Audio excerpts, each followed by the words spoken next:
Pagdating sa mga masusustansyang pagkain, ito ang pinakagusto ko. Ika nga, health is wealth. Kaya naman, tara, samahan niyo ako magluto ng simpleng recipe ng Baguio beans.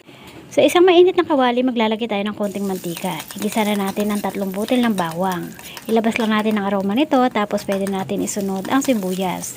Katamtaman laki lang ang ginamit natin sibuyas dito. Ilabas natin ang aroma, ay pagkatapos pwede natin isunod ang kamatis. Katamtaman laki lang ng kamatis ang ating ginamit dito, 5 piraso. Grabe mga mare, hanggang ngayon napakamahal pa rin ng kamatis. Halo-haloin lang natin to hanggang sa maluto ang kamatis. At pagkatapos ay pwede na natin ilagay ang Argentina giniling. Argentina bikini man.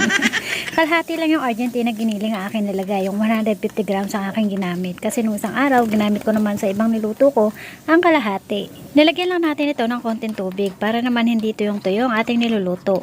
Napakatipid talagang pansahog ng Argentina giniling sa ating mga lutuin. Dahil nga hindi mo na siya kailangan lutuin na gusto dahil luto na nga ito. Bikini man ulit, Argentina. Ano natin ng dato puti toyo. Dato puti, bikini man.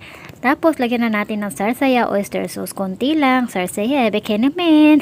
Lagyan natin ng konting pamintang durog.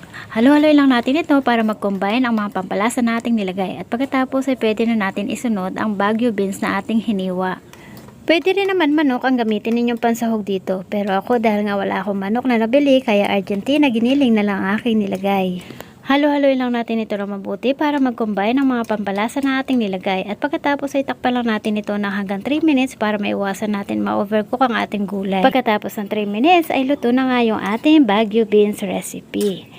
Ano pang hinihintay natin mga mare? Kain na tayo. At kung nagustuhan ninyo ang ating recipe for today, baka pwede paki-follow, like, and share. Thank you for watching!